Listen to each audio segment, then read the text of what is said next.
Olá, você que nos acompanha pela TV Câmara, Rádio Câmara, YouTube e redes sociais. Eu sou Sandra Amaral e começa agora o Direto da Câmara dos nossos estúdios em Brasília.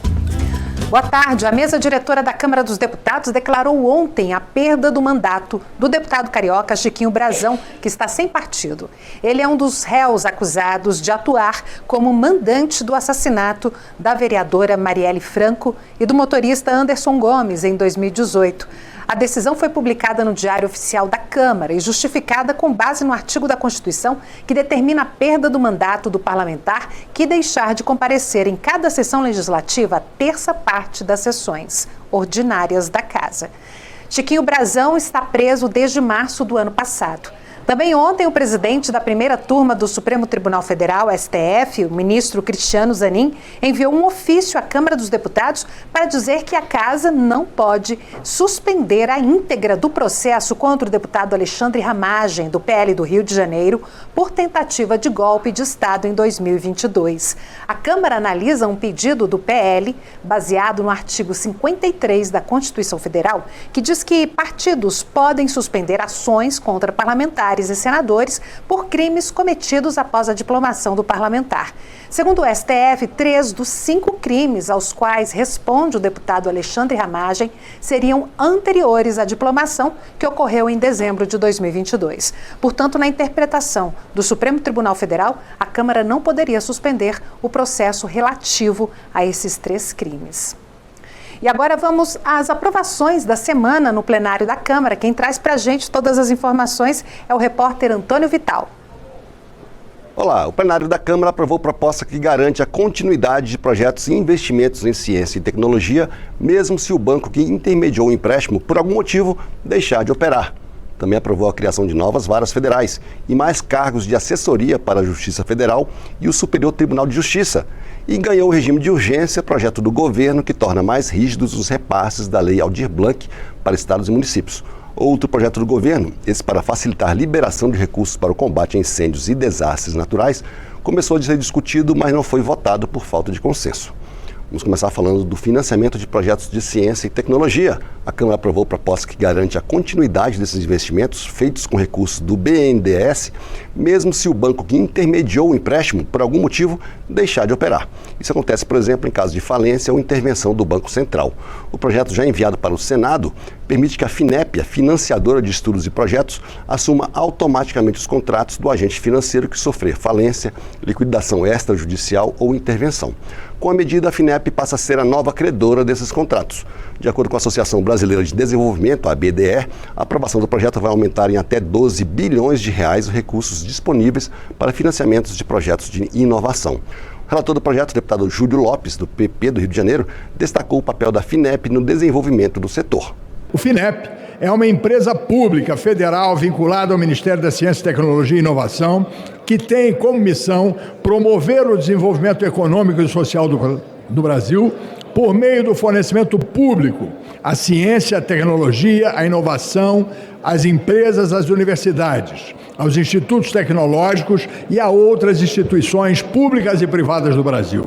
Portanto, o FINEP é o grande promotor hoje da ciência e do desenvolvimento brasileiro. O plenário aprovou ainda 3 projetos que alteram a estrutura ou remanejam cargos vagos para a criação de outros no Superior Tribunal de Justiça e na Justiça Federal do Piauí e de Santa Catarina.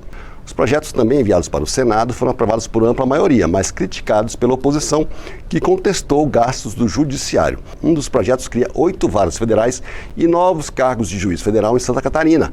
A justificativa é que Santa Catarina possui menos varas federais que os demais estados da região sul, apesar de ter um número maior de processos. Outro cria uma segunda turma recursal dos juizados especiais federais e 3 cargos de juiz federal na Justiça Federal do Piauí. O terceiro projeto transforma 104 cargos vagos de técnico judiciário, que são de nível médio, em 63 cargos de analista judiciário de nível superior. Todos os cargos foram criados a partir do remanejamento de outros cargos vagos, o que não representa aumento de gastos, segundo o STJ. Deputados do Novo e do PL criticaram o projeto. Para o deputado Cabo Gilberto Silva, do PL da Paraíba, os cargos vagos de técnico judiciário poderiam representar uma economia para os cofres públicos. Como é que não vai aumentar a despesa? Ah, porque os cargos são vagos. Ah, porque vai transformar. Vai aumentar sim, senhores, porque esse dinheiro poderia ser gasto com outra demanda do povo brasileiro. O relator, deputado Domingos Neto, do PSD do Ceará, justificou a transformação de cargos vagos de técnicos em vagas de analista, como maneira de aumentar o número de servidores qualificados.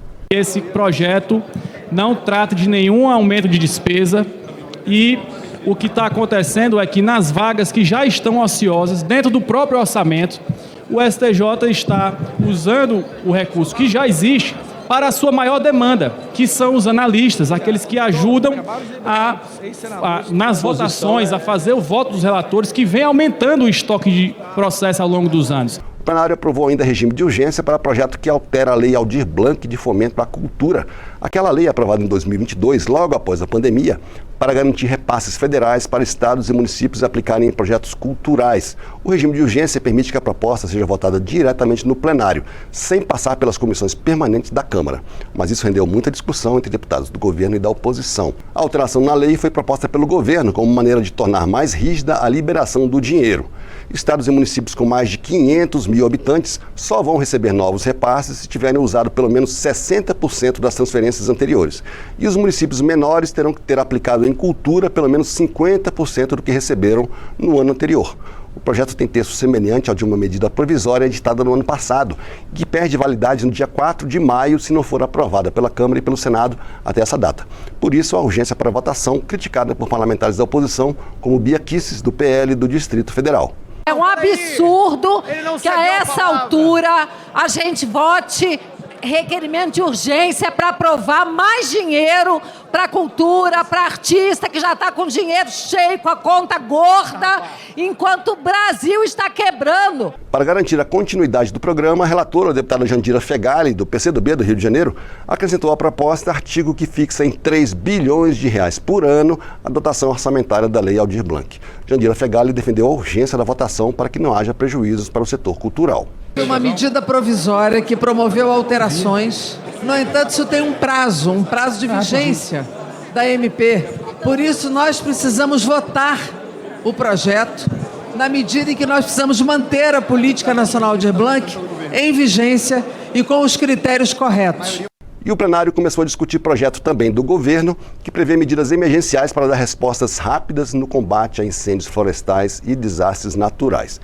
Entre as medidas previstas está a participação do governo federal em um fundo destinado a recuperar a infraestrutura impactada e menos burocracia no repasse de recursos para os estados atingidos. Permite, por exemplo, que recursos do Fundo Nacional de Meio Ambiente sejam repassados para estados e municípios sem a necessidade de convênios para financiar projetos de prevenção, preparação e combate a incêndios florestais. O projeto foi criticado por partidos da oposição. Para o deputado Gilson Marques, do Novo de Santa Catarina, a proposta é um cheque em branco para o governo federal.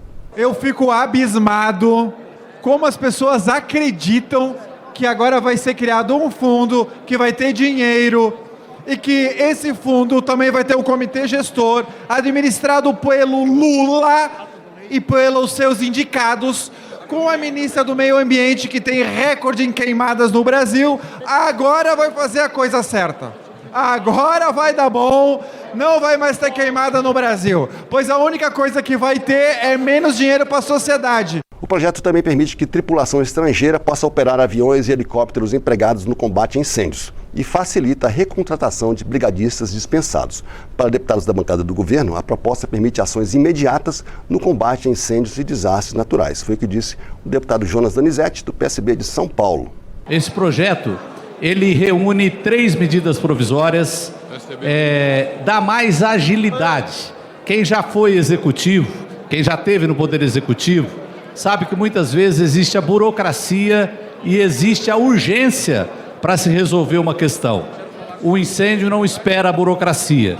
Então, o que nós estamos votando aqui hoje é ter uma resposta mais rápida aos focos de incêndio. Ainda não há data para a conclusão da votação do projeto que prevê medidas emergenciais para dar respostas rápidas ao combate a incêndios florestais e desastres naturais. E esses foram os principais destaques da semana no plenário da Câmara. Até a próxima. Até. Você sabe o que é splitting familiar? É um método que calcula o imposto de renda devido a partir da renda de todos os integrantes de uma família. O assunto foi debatido na Comissão de Previdência, Assistência Social, Infância, Adolescência e Família. E a Fernanda de Bretanha explica melhor para a gente.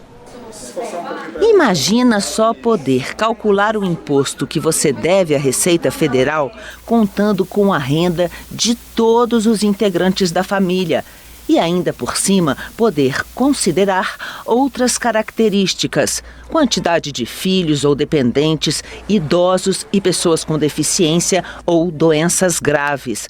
O método, chamado de splitting familiar, leva em conta a capacidade de contribuição das famílias e não das pessoas individualmente. O assunto foi debatido na Comissão de Previdência, Assistência Social, Infância, Adolescência e Família. Tarso César Miranda, mestre em Direito Tributário, explicou como funcionaria na prática. Se nós formos analisar, por exemplo, um exemplo de duas pessoas comuns que ganham um valor de R$10 mil, por exemplo, e um mora sozinho, tem a sua renda para pagar somente as suas despesas, e o outro, além da sua subsistência, tem que sustentar um cônjuge e alguns filhos. E é óbvio e evidente que a capacidade contributiva do primeiro cidadão é muito maior do que a capacidade contributiva do segundo cidadão, em que pese os dois terem a mesma renda. Heleno Torres, professor de Direito Tributário da USP, disse que o modelo de deduções adotado pelo Brasil está desatualizado. O Brasil fez uma opção de dedução, no caso do imposto sobre a renda, de despesas com saúde, despesas com educação, mas numa faixa extremamente limitada. E, curiosamente, essas faixas não estão atualizadas. Se olharmos para a origem, né, o início desse modelo que nós temos de dedução de gastos com saúde e educação, né, lógico, esses elementos estariam muito mais elevados do que o que consta hoje nas tabelas do imposto sobre a renda. Mas são pífios, eu diria, são baixíssimos. A deputada Cris Tonieto, do PL do Rio de Janeiro, que propôs o debate, lembrou que vários países já implementam um modelo de splitting familiar. Ela disse ainda que cabe ao Estado a proteção das famílias. A gente precisa observar que o Estado ele precisa proteger, salvaguardar, cuidar, zelar pela família. Não pode ser alguém, no caso, né, o Estado não pode ser aquele que, de alguma forma, vai asfixiar ou até mesmo sufocar muito, né, aquilo que está no contexto familiar. A gente está aí com essas questões relacionadas à reforma tributária, como já foi muito bem ventilado aqui, a questão do imposto de renda, o impacto sobre a família. E eu acredito sim que esse debate do split familiar, ele não só esteja vindo em boa hora, como eu acredito que a gente deva aprofundá-lo cada vez mais e amadurecê-lo com outros parlamentares também. Foi lançado na Câmara projeto de lei que cria o programa Emprega Turismo, que reduz os encargos sociais sobre a folha de pagamento para incentivar a contratação de trabalhadores com carteira assinada, especialmente beneficiários do Bolsa Família. A reportagem é do Dorivan Lima. Turismo é uma atividade que gera grande número de empregos, diretos e indiretos, em vários setores da economia. Boa parte desses postos de trabalho ainda estão no setor informal. Um projeto de lei lançado na Câmara, com a presença de representantes de entidades empresariais do setor, cria o programa Emprega Turismo. O objetivo é incentivar a contratação de mão de obra local, especialmente integrantes do Bolsa Família, que poderão continuar recebendo o benefício por até 24 meses. O projeto prevê que os empregadores enquadrados no programa Emprega Turismo terão redução dos encargos sociais sobre os trabalhadores com carteira assinada. O presidente da Federação do Comércio de Bens, Serviços e Turismo do Estado de São Paulo, Ivo Dalacqua Júnior, diz que o alto custo da contratação desestimula o emprego formal. A gente acaba tendo excesso de informalidade e a informalidade leva à falta de qualificação, leva ao trabalho precário.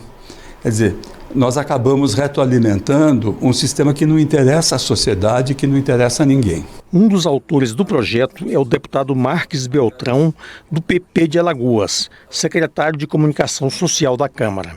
O deputado explica a finalidade do programa.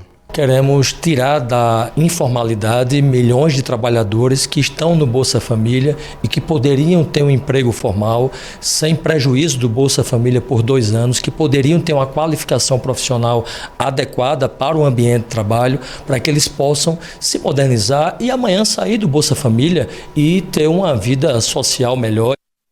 Uma audiência pública conjunta discutiu a saúde mental e as instituições de longa permanência para idosos. Quem tem as informações é o Geraldo Gurgel. O confinamento, o afastamento familiar e a falta de estímulos adequados podem impactar o bem-estar psicológico dos idosos em instituições de longa permanência.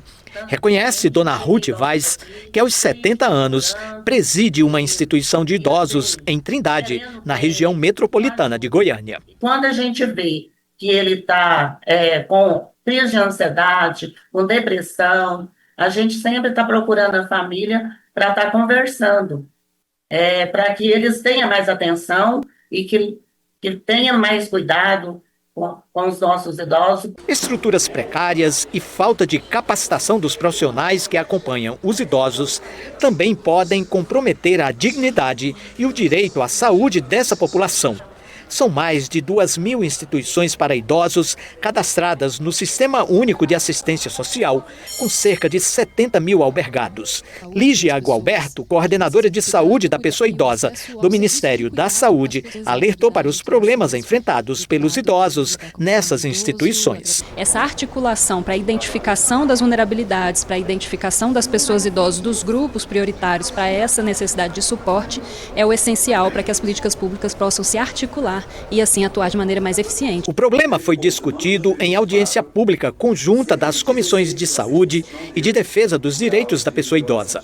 O presidente do Conselho Federal de Psicologia, Pedro Paulo Bicailo, destacou a necessidade de se pôr em prática o Estatuto do Idoso. É um documento norteador das políticas públicas de acolhimento à população idosa, mas o nosso Estatuto precisa ser implementado. E para ser implementado nós precisamos de orçamento, nós precisamos de vontade política, nós precisamos de coragem. 32 milhões de brasileiros têm mais de 60 anos e já representam 15% da população. O envelhecimento populacional no Brasil exige políticas públicas eficazes para garantir a qualidade de vida da população idosa, destacou a deputada Flávia Moraes, do PDT de Goiás, que pediu a audiência pública. É preciso equacionar isso, garantir que essas instituições recebam recursos tanto da assistência social como da saúde, possam ter equipe multiprofissional. A Câmara criou a comissão especial que vai propor a renovação do Plano Nacional de Educação. O projeto do novo PNE prevê 18 objetivos a serem cumpridos até 2035 nas áreas de educação infantil, alfabetização, ensinos fundamental e médio, profissional, tecnológica e nível superior. O programa Elas Pautam, que estreia hoje às 8h30 da noite na TV Câmara, debate o PNE com a presidente da comissão especial, a deputada Tabata Amaral, do PSB de São Paulo, e a diretora de articulação com os sistemas de ensino, planos decenais e valorização dos profissionais da educação do Ministério da Educação, Selma Rocha. A gente adianta para você um trechinho do debate, começando pela Selma Rocha. O que diz a Constituição é que o plano ele é articulador de um sistema. A educação, diferentemente da saúde, por exemplo, ela tem sistemas que não estão articulados entre si. E o nosso grande desafio é ter um sistema nacional em que seja possível pactuar responsabilidades. Por quê? Porque muitas vezes o atendimento de algumas metas, elas envolvem a cooperação. O Fundeb, como instrumento de financiamento, facilita isso, porque tem um papel efetivo, redistributivo da União, tem complementação da União, mas isso não basta, é preciso planejar a ação educativa. Enquanto presidente da comissão do PNE, que vai ser instalada nos próximos dias, eu terei algumas responsabilidades. A primeira delas, garantir que essa polarização extremada não influencie o debate, que a gente vai estar falando do que importa, que são os estudantes brasileiros, que é a nossa educação pública, os trabalhadores da educação. Segunda prioridade, que a gente tenha um debate sobre aquilo que nós precisamos avançar, de primeira infância, valorização especialização de professores, ensino técnico, escola em tempo integral. São 18 objetivos e a gente vai se aprofundar em cada um deles. Mas o terceiro, e para mim um dos mais importantes, é que a gente fale de responsabilização. A gente não pode se debruçar para escrever uma lista de desejos que não vai ser cumprida, que não vai ser monitorada, que a gente não vai acompanhar ano a ano, que a gente não vai cobrar quando algo não for feito e que a gente não vai responsabilizar. A Comissão de Constituição e Justiça aprovou o texto final da proposta que cria regras para a guarda compartilhada de pets. A proposta vai ao Senado. A repórter Cassiana Tormin traz as informações para a gente sobre essas regras. Carolina Mendes tem um cachorro dócil e companheiro, o Melo, de quem ela cuida com muita dedicação. Recentemente, a servidora pública se separou do marido e o cuidado com o pet foi combinado como uma questão importante durante a separação. Logo já que a gente terminou, o Marcel já posicionou e falou: eu gostaria de ficar com o Melo alguns dias na semana, de pegar ele, de conviver com ele. E a gente foi nessa parceria mesmo de organizando os horários, vendo o que funcionava, o que não funcionava. E a gente trabalhou nesse esquema dessa forma. Eu cuido mais das questões de alimentação, de vacina, da parte meio que estrutural mesmo do Melo. E o Marcel, ele cuida mais sempre aquela parte mais de diversão, de pegar final de semana.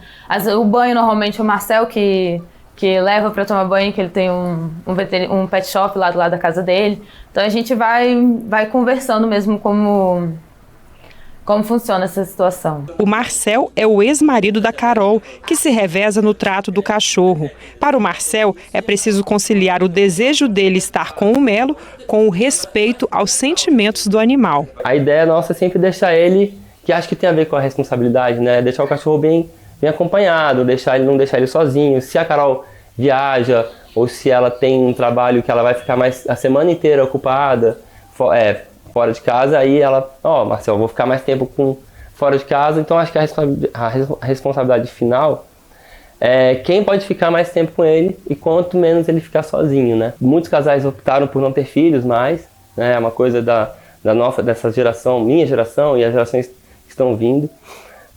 E acaba que o pet, claro que pet é pet, gente é gente, mas ele supre muito dessa necessidade do casal ter uma coisa em comunhão também, né? A guarda compartilhada de pets pode virar lei.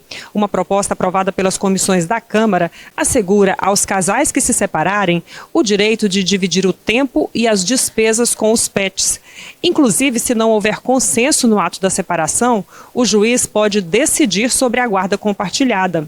O texto aprovado na Câmara vai ser analisado agora pelos senadores. O deputado Bruno Ganem, do Podemos de São Paulo, foi relator da proposta da guarda compartilhada de pets na Comissão de Meio Ambiente e Desenvolvimento Sustentável. Ele comentou que o bem-estar do animal deve estar em primeiro lugar. Com o projeto, a gente vai garantir que 100% das decisões coloquem o bem-estar animal como algo que vem de maneira inegociável, né? Então, se vai ter uma divisão entre um e o outro, quando isso é possível, perfeito, é até uma forma de garantir ali, porque o pet tem o vínculo dos dois lados. Mas se não existe, se um dos lados já apresentou negligência, já apresentou algum tipo de até maus tratos, ele não pode ficar com o pet, né? Ele tem que ser impedido. A veterinária Tatiana Brasil falou de problemas que podem ser causados pelas mudanças bruscas na rotina dos animais. Assim como nós humanos, os cães e os gatos, eles também podem sofrer as mudanças bruscas de rotina, e isso pode afetar emocionalmente esse animal. Então aqui vale o bom senso de entender que o objetivo principal é fazer com que o animal ele se sinta bem e tenha qualidade de vida.